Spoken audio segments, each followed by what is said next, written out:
It's currently 8 a.m. I'm about to hit the road to Metropolis, Illinois. It's gonna be a long trip, so let's just get into it.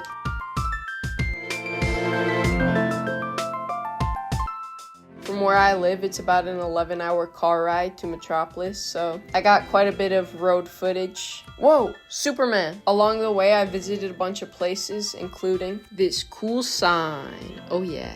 But there are way more to come. I spent about 9 hours on the road the first day, but ended up hitting a hotel at the end of the night to continue the next day. Next day, we visited this cool ketchup bottle statue. Pretty sick. After that, we visited the only good part of St. Louis, being the Ark. Oh man, that thing's big. Later on, we stopped for lunch at Joe's Pizza, you know, like from Spider-Man 2.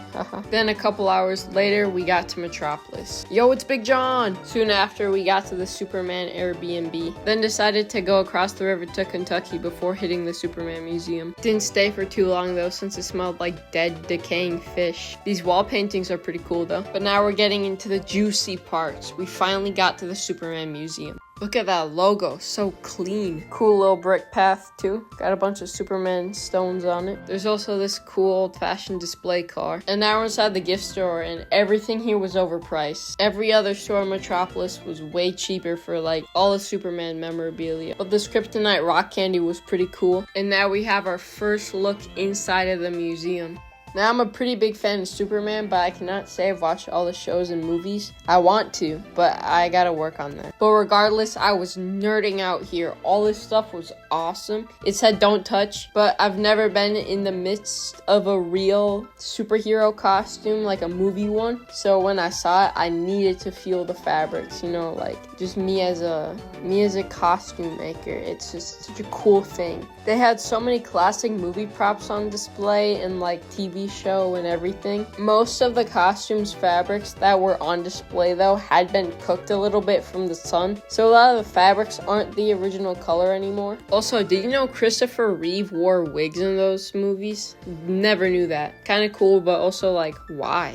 I mean, he never suffered from hair loss, and he kind of just had like a comb over anyway. This is kind of unrelated, but the best Superman media in my opinion is Smallville. That show is so good. I watched it one time through already, going through the second time right now. Already on like the second or third season. It's such like a good show, very well made. It's not like Gotham where it started good, but then it just kind of went down like a downward slope. That finale sucked on that show. But Smallville was just like, it was just so good. Like, you didn't have that feeling of, oh, they're just gonna cut to the future and no, it was perfect. There was this gigantic Doomsday foam statue that was a recreation of the death of Superman. It was so sick. Like, there was all these little details to it, you know. The gravestone too there was like, it was just so cool with the cape and everything. Also, Doomsday himself he was just so funny looking. He was kind of like buff though, I'm not gonna lie. There were a bunch of cool old random games of Superman that don't work anymore. I tried one out and it just ate the money. I did go through the museum twice in case I missed anything, since this is like a once in a long time opportunity to come here, since it is very far away from me. There were some things I missed the first time through anyway, so I did get some repeat footage, but I also got some new footage in here too. Since coming here, I decided to pick up a new show, Lois and Clark. It looks pretty fun. I saw the costume there and it was awesome. It was still in really good condition too, which was sick. There was a lot of George Reeves stuff there, which was super cool to see. There was like the OG Superman costume, like very first one ever made, and that was just like so cool to see all these old costumes and everything still on display and not in some random rich nerd's closet. I do really want to watch the George Reeves Superman show, but the thing is that it's so expensive to buy it on DVD that it's just like you want to wait until it gets to like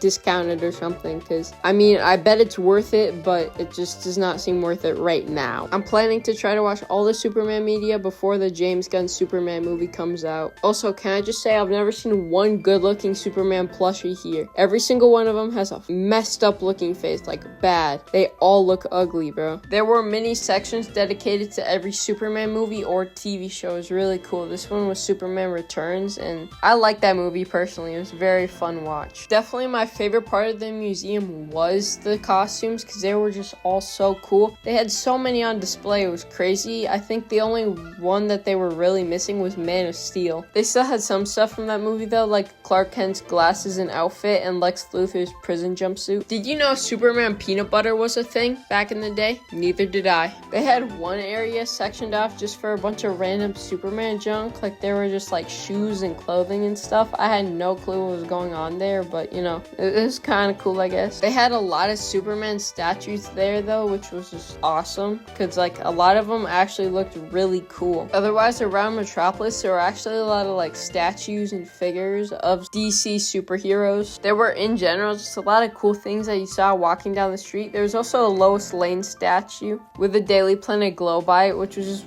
really cool. There was this huge piece of kryptonite. Hopefully Lex Luthor doesn't get his hands on it. After all that, I called it a night. Next morning, I woke up and said my goodbyes to the Superman statue before I hit the road back home. This was some of the longest 11 hours of my entire life, but I had gone with my family, so my mom got quite a few good photos of me. So let me show you guys a few. First, we got a picture of me holding hands with both my dads, you know, the two Superman statues. Then we got me perfectly blending in as Superman and Supergirl too, haha. Then you got me grieving the death of Superman. And then of course, fist bumping Doomsday. I look very questionably under the influence in this picture, but believe me, I was not. I was just kind of tired. Then you got a picture of me with my girl. Sorry ladies, I'm taken, haha. And then to end it off, you got a fire picture of me standing in front of the Superman statue. I did end up buying some things from the gift shop. I got two things, Superman glasses and a glow-in-the-dark kryptonite meteor rock. I did end up getting home later that night when it got really dark. These are the Superman glasses. They're pretty cool, but they're nothing too special. They're more of an item to show that I've been there. But this is a glow-in-the-dark meteor rock, so let's see if it works. This is crazy. Just kidding, this is what it looks like. You can't even see it, but you know what? It's whatever, you know? It's only a few bucks, but yeah. I'll see you in my next video. Bye.